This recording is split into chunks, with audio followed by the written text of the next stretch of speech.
Notre rôle maintenant, c'est détecter notre lumière et en profiter au maximum. Et quand on a un plaisir ou un désir, la porte s'ouvre encore plus.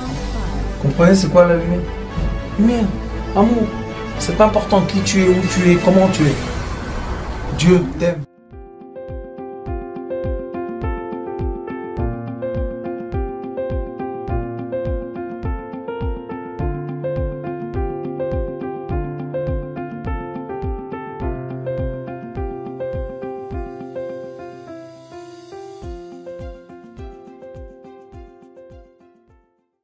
La force la plus puissante de l'existence est le membre essentiel.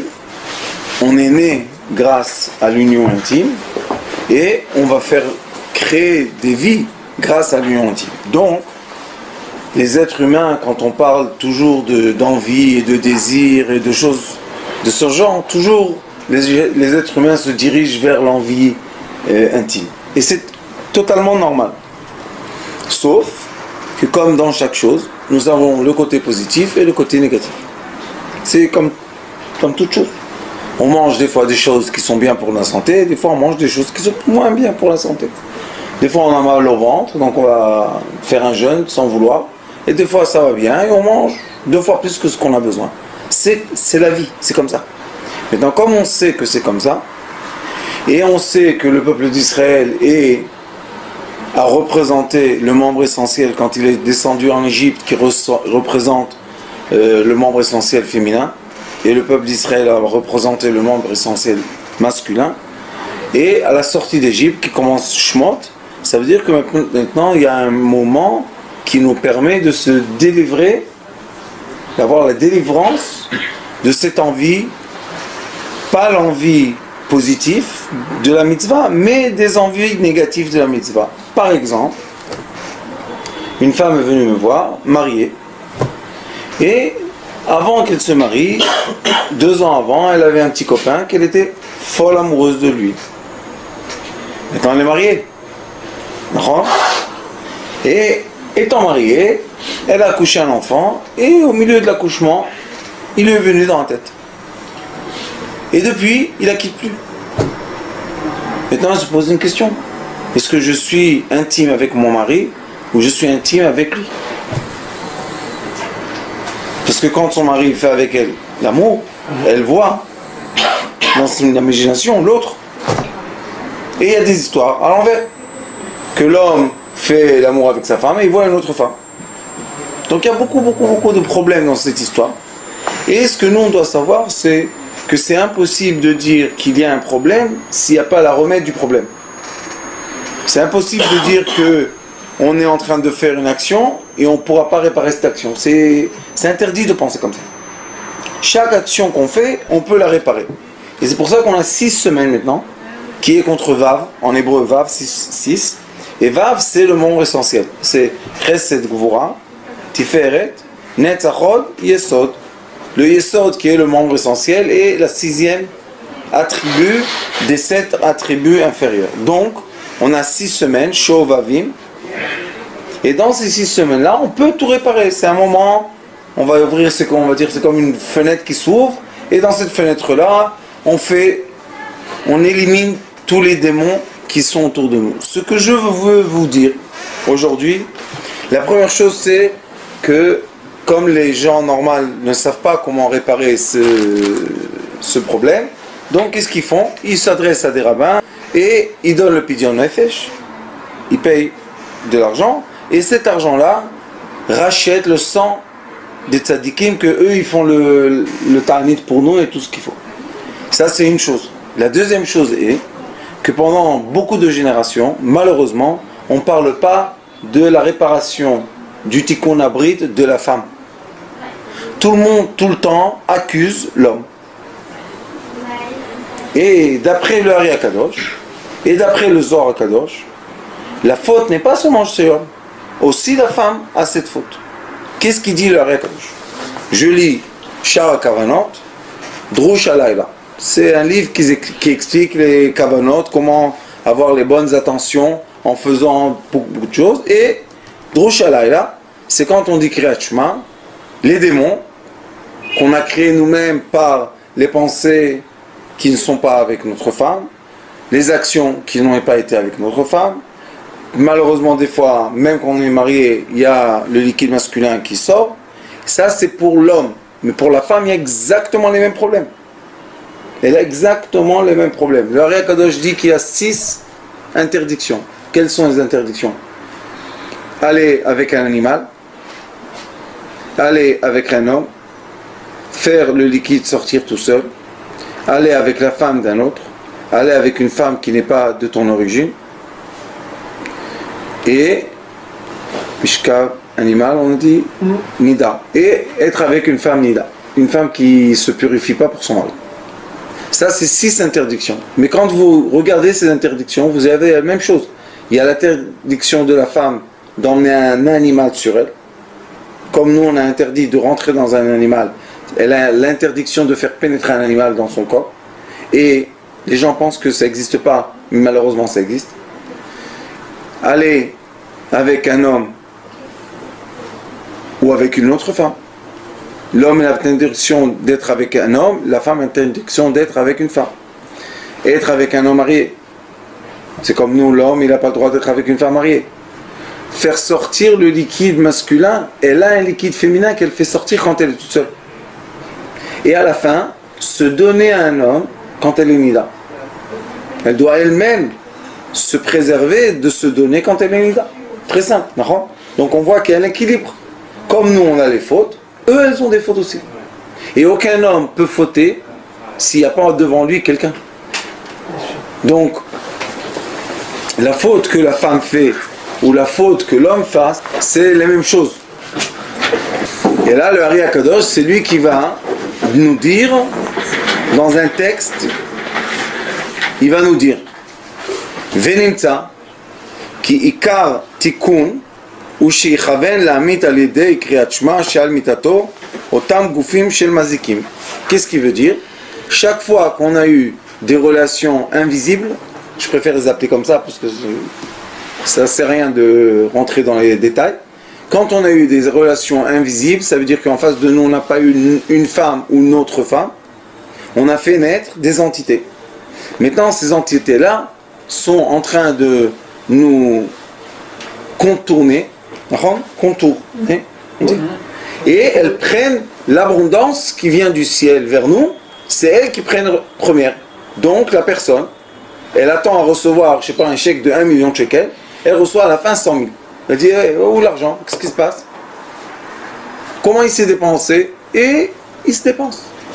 Et on se dit, où? Pourquoi? Hey, qu'est-ce qu'il y a? Vous connaissez? Quand on dit, il n'y a pas de bracha, c'est-à-dire que l'argent ne se colle pas à ma main. Il vient, il sort, il vient, il sort. C'est qui? C'est les entités qui le prennent. Alors maintenant, on a 6 semaines pour rectifier ça. Très simple. On peut tous les nuits rectifier. Quand on dit Kriyat Shema avant de dormir, on les élimine. Mais maintenant, c'est un moment qui est capable, c'est un moment qui est fait pour. Alors il dit, Valiedeken yochal haish hazeh, la'alot im nafsho otam haneshamot lemal el kedusha letaknem b'chol laila. Le Ari Akadosh, la shita qu'il a de réparer les entités, c'est pas chas v'shalom de les allumer, parce qu'on ne peut pas annuler ce qu'on a créé. Il dit, fais rentrer de la kedusha, de la sainteté dans ton esprit, dans ta vie, les entités vont monter dans l'esprit propre. C'est comme prendre quelqu'un qui est un voyou, le transformer en tzaddik. C'est exactement la même chose. Donc les entités qu'on a fait naître, au lieu de les faire souffrir dans l'obscurité, on va leur donner de la lumière et ils vont monter à leur place céleste. C'est magnifique. Moi, je vais vous dire la vérité, j'ai reçu la sagesse de mon rave le yéménite. On travaille seulement comme ça. Même avec les gens, ceux qui me connaissent, quelqu'un vient, j'ai fait ça, je dis, ça va, calme-toi. T'as inventé quelque chose? Non. Alors, qu'est-ce que tu as fait? On est comme ça, on est plus pour positiver les gens que mettre l'angoisse. Vous savez, maintenant, la Chauvin, vous allez voir les pancartes sur les rues. Hey, il faut faire petit con, et les gens, ils vont mourir, et ils vont... Qu'est-ce que... Ça date depuis le début du monde. C'est nous qui allons mourir maintenant? Non. Il faut tendre la main pour aider les gens à faire la réparation. Mais ce que je vous dis cette année, c'est que c'est une année qu'il faut commencer à introduire dans la tête des femmes qu'elles ont besoin eux-mêmes de rectifier ce problème. Parce qu'à quoi ça sert que l'homme rectifie et il vit avec une femme qui n'a pas rectifié? Donc les entités sont là présentes. Alors à quoi ça sert?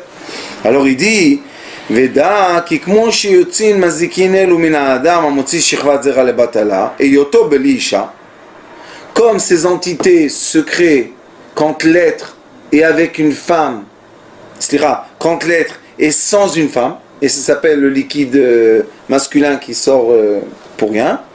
Il dit Kachaïcha, de la même façon, la femme, elle crée des entités quand elle est sans un homme. Et on voit qu'il y a l'équilibre. Quand l'homme est sans femme, il y a des problèmes.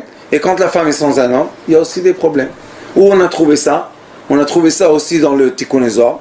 Quand le Tikkun Zohar dit que quand la femme est libre, le mauvais penchant a la permission de l'utiliser. Et quand l'homme est libre, le mauvais penchant féminin a l'autorisation d'utiliser l'homme. Qu'est-ce qu'ils font? Le Ari Akadosh explique dans le livre de Shmot, Shara Psukim, il dit que la volonté des entités est de prendre des âmes. Comment ils prennent les âmes? Ils font l'amour avec l'homme physique, que c'est lui le seul qui est relié aux âmes, et ils tirent par le liquide qui sort de leur corps, ils vont tirer une âme. Et c'est leur vie. C'est leur but de leur vie. Donc nous, tous les hommes, ou toutes les femmes qui sont de chair, on est en effet une cible. Et quand on est une cible, ça veut dire qu'on a quelqu'un qui va nous tenter.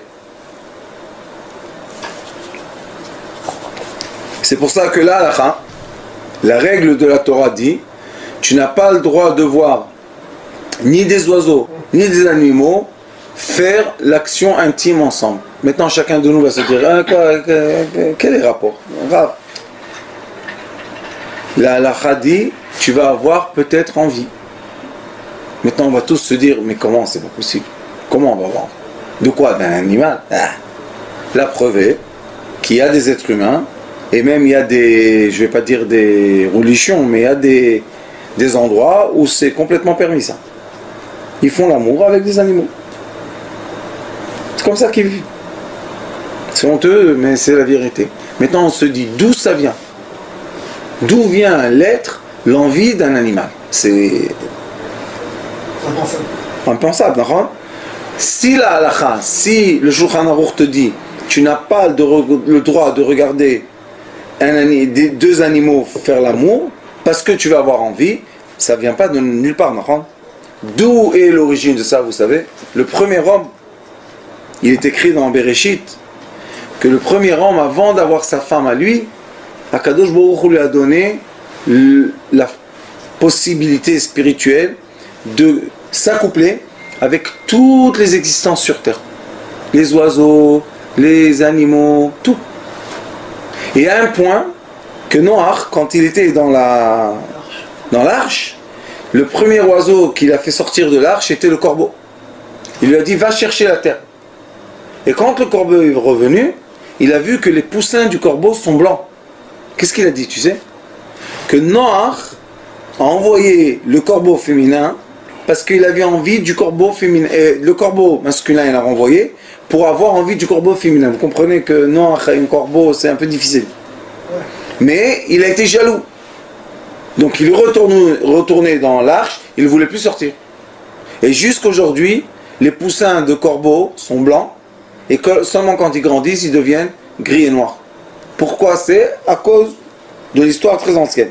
Après, le pigeon est parti, il est revenu, il est reparti, il n'est plus revenu. Après, il a emmené la mèche de l'olivier, et Noach a compris que maintenant, la terre s'est calmée et on peut redescendre de l'arche. Ça veut dire qu'il y a eu, dans l'histoire du temps, des accouplements entre hommes et animaux.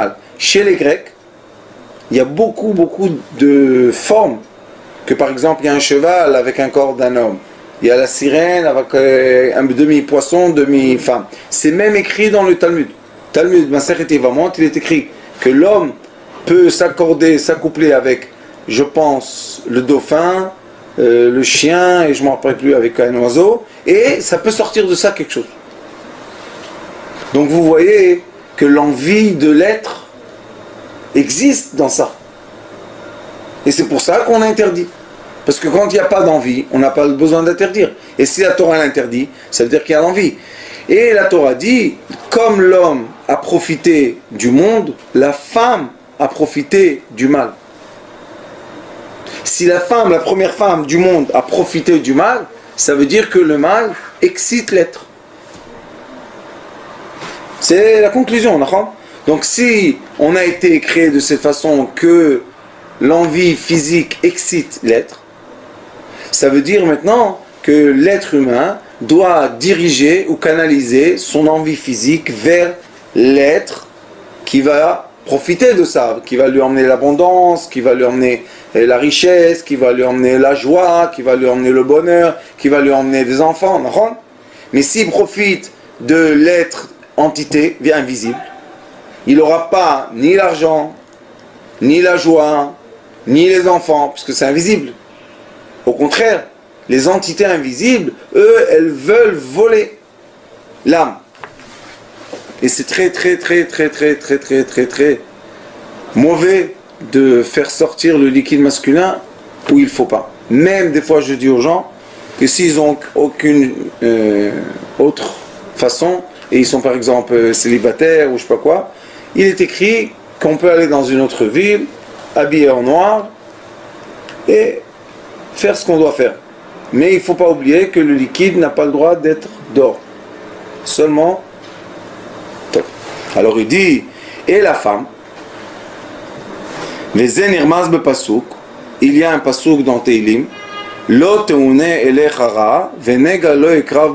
et ce pasouk-là, il dit,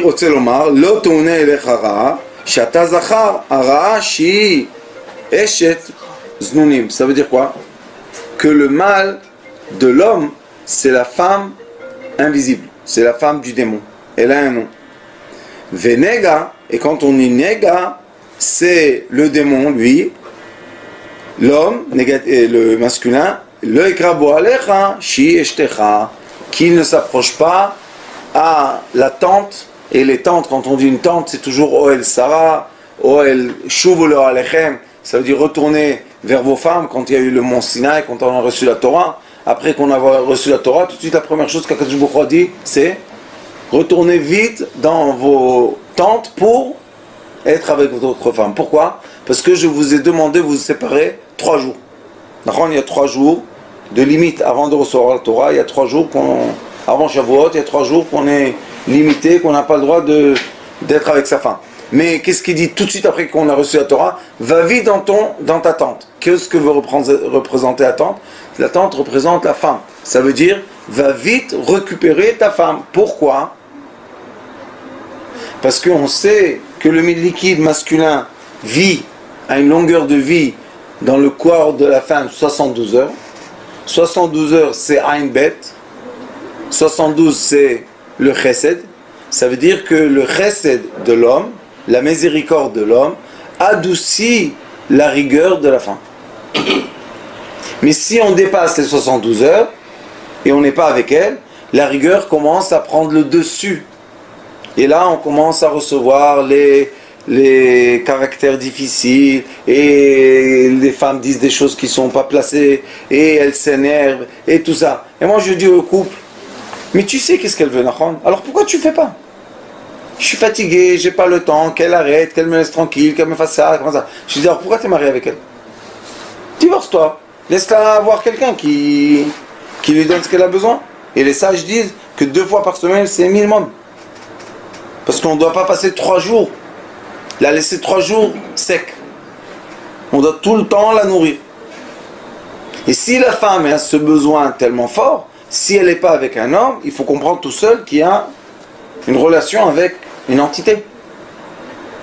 Et malheureusement, le monde occidental, pendant plusieurs ou trop d'années, je pense, enseigne aux gens de se profiter tout seul.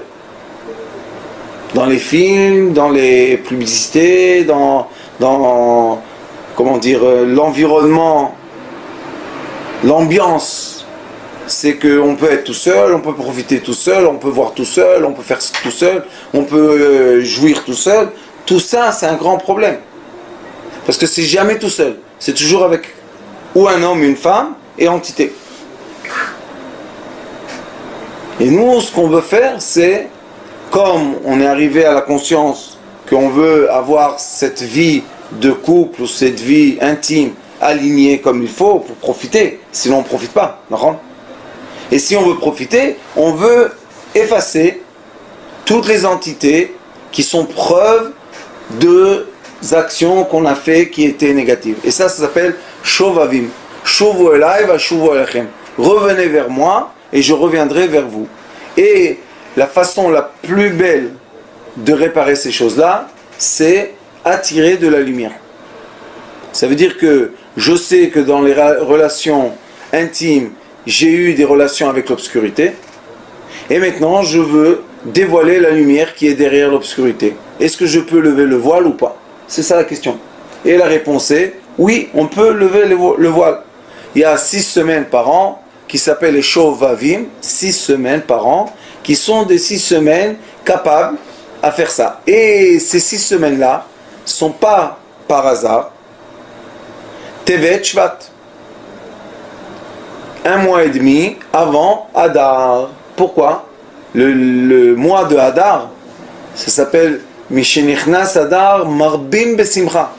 Quand le mois de Hadar rentre, on doit accélérer la joie, augmenter la joie. Les sages nous expliquent pourquoi une personne n'a pas de joie. Parce que malheureusement, il a beaucoup d'enfants qui sont des entités, qui lui pompent de l'énergie, et cette énergie va dans l'obscurité. Donc la personne est liée à l'obscurité, et dans l'obscurité, il n'y a pas de joie. Alors qu'est-ce qu'on fait? On fait la délivrance de l'être humain, des entités qui veulent l'enterrer dans l'obscurité, on lève le voile, et l'être humain se retrouve dans la lumière, dans le bonheur et dans la joie. C'est le but de cette 6 semaines qu'on fait lundi et jeudi jeûne, et il y a des prières qu'on fait. Nous, Baruch Hashem, on fait Tikkun Lamed, on trempe dans les 4 mers d'Israël, on trempe dans le lac de Tibériade à l'aube, après on va à la mer Méditerranée, Givat Olga, et après ça on fait là-bas la prière, et après on va à la mer Morte, et de la mer Morte, on va à la mer Rouge. Pourquoi tout ça? La mer Méditerranée, le lac de Tibériade représente la douceur. C'est pour ça que l'eau du lac de Tibériade est douce. Cette eau-là, on l'équilibre avec un peu de sel, mais qui est la mer Méditerranée, qui est encore un peu salée, pas trop salée. Après, il y a une mer qui s'appelle la mer Morte. C'est pas pour rien qu'elle s'appelle la mer Morte. C'est tout ce qu'on trempe dans cette mer meurt.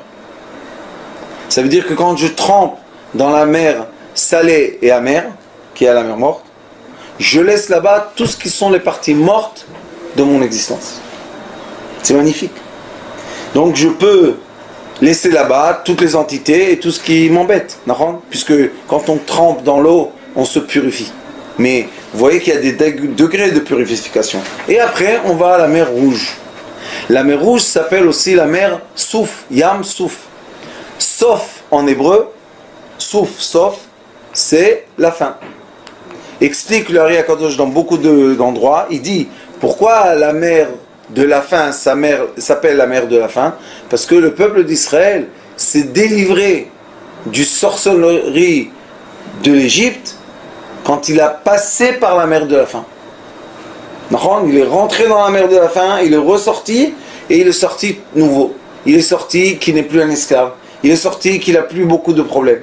Donc nous à la fin, la fin de la journée, avant que on ait le coucher du soleil, on trempe dans la mer Rouge et ça s'appelle la mer de la fin. Et quand on sort de cette mer, on est dans le début d'une nouvelle sphère qui nous entoure. Cette année, Bezrat Hashem, le 10, la nuit, janvier, et le 11, toute la journée, on va faire ce Tikkun Lamed et on va finir chez un grand ami à Sitré Chaim, Jérémy, et à Eilat, il va nous faire une grande souda On va aussi fêter les 500 000 vues. On a dépassé les 500 000 vues sur YouTube grâce à notre cher ami Chai Aaron. Et tout cela pour faire quoi? Pour fêter la délivrance de l'être. Il est délivré de quoi? Il va se permettre l'accès à une nouvelle sphère, que dans cette nouvelle sphère qu'il va vivre, il n'y a plus les entités qui lui prennent son abondance, qui prennent son temps, qui prennent sa pensée. Vous savez que quand un homme ou une femme rentre dans leur tête une onde d'envie physique vers quelqu'un, c'est très très difficile. C'est très difficile. Les gens perdent le nord. Ils ne savent plus qu'est-ce qu'ils font. Ils vont comme des aveugles vers cette direction. Ils ne savent pas qu'est-ce qu'ils font. Pourquoi tu vas comme ça? Je l'aime, j'ai envie, je la veux. Cette personne-là, est-ce une personne libre ou c'est une personne envoûtée? Si elle n'a plus de libre arbitre, elle est plus libre. Et nous, on veut que même quand on est en mariage, le mariage, c'est un mariage libre de quoi? De force. Je t'aime. On s'est compris? Oui, ça suffit. On va pas toute la journée. Est-ce que tu m'aimes? Tu m'aimes vraiment? C'est vrai? Non. C'est moi? Peut-être c'est pas moi. Tu es sûr que tu as... Chut. On s'aime, point la ligne. Maintenant on vit. Mais quand c'est avec les entités, ça commence. Elle veut pas. Je m'approche, je me rapproche pas. Elle m'aime, je fais comme ça. Et j'ai des gens, malheureusement, qui sont très doués, qui ont la main d'être riches, ils s'attrapent, ils s'accrochent à une femme. Et la femme, elle commence à les tourner. Le pauvre, il perd son temps. Il perd son temps. Je dis, pourquoi tu vas vers elle seulement? Va vers une autre. Il n'est pas marié, il peut chercher une autre femme. Je peux pas. Je peux pas. C'est comme ça, je peux pas. Ça veut dire que malheureusement, il est pris par un détour.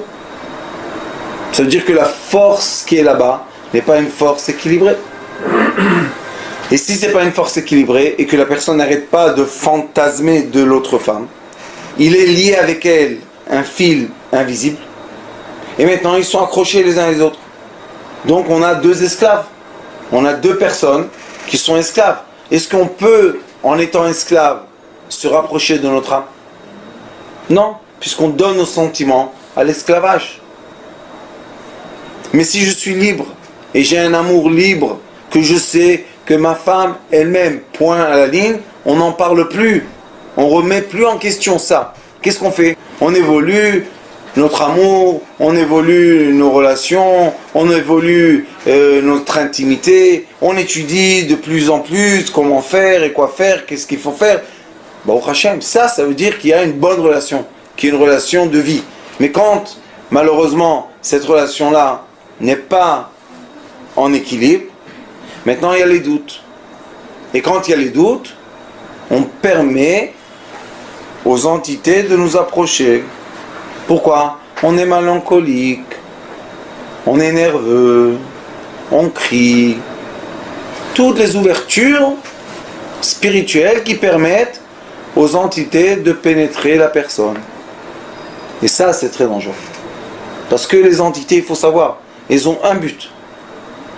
Te faire plaisir au maximum pour prendre le liquide. À la femme et à l'homme.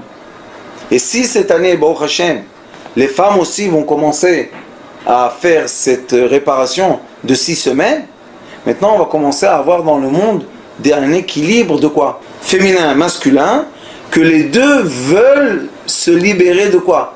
Des forces des entités. Et là on peut avoir des rencontres de être humain à être humain.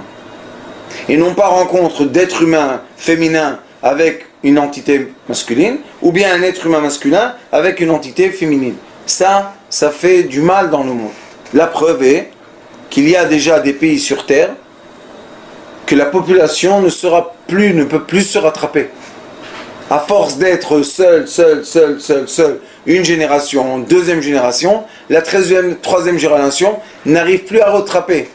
C'est le Japon, c'est le Corée, c'est l'Europe. Il y a 3-4 pays en Europe que c'est fini. Comme il n'y a plus de mariage, il n'y a plus d'enfants, ça ne se rattrape plus, il n'y a plus de naissance. S'il n'y a plus de naissance, il n'y a plus rien à faire. Donc quand on est dans la solitude, on est dans la destruction de quoi? Du monde. Si on détruit le monde en général, ça veut dire qu'on a détruit le monde personnel. Et c'est quelque chose de très naturel que l'être humain, homme ou femme, veulent des descendances. C'est naturel. Ou bien que l'homme et la femme veulent un couple, veulent avoir quelqu'un à côté d'eux, à leur côté. Le Shlomo Amelech, le roi Salomon dit, pourquoi il faut deux? Quand un tombe, l'autre le relève. Quand l'autre tombe, l'autre le relève. Mais quand tu es tout seul, tu tombes, qui te relève? Personne ne te relève. Et surtout pas les entités. Alors ici, il y a toute une étude qui explique, on ne va pas étudier tout ça parce que c'est très très long, mais il y a toute une étude du Rav, du Ari Akadosh, qui dit qu'il faut faire très très attention de ne pas être connecté ni femme ni homme aux entités invisibles. Et Bezrat Hashem, j'espère qu'on va avoir beaucoup de participants qui vont partager avec nous ce tikkun magnifique, hommes et femmes. Vous pouvez envoyer les noms, donner les noms et donner le pidyon. Et Bezrat Hashem, qu'on sorte de ces 6 semaines vraiment en joie. Pourquoi? Parce qu'on est libre de tout ce qui pèse sur nous et qui est invisible. Baruch Adonai l'olam. Amen. Amen. Chers fidèles, je suis très content de vous annoncer que l'on va faire Tikkun Shovavim. Il y a en tout 6 semaines et chaque semaine on répare une des fautes de membres essentiels, hommes comme femmes. Ari Akadosh explique que cette faute-là peut être réparée. Donc on doit tous se mettre ensemble et comme dit le Ari Akadosh, il y en a qui peuvent donner la tzedaka et il y en a qui peuvent faire les tikkunim. Et quand ils sont ensemble, c'est une réparation entière. Je vous aime beaucoup. Besorot Tovot. Bracha Batzlach.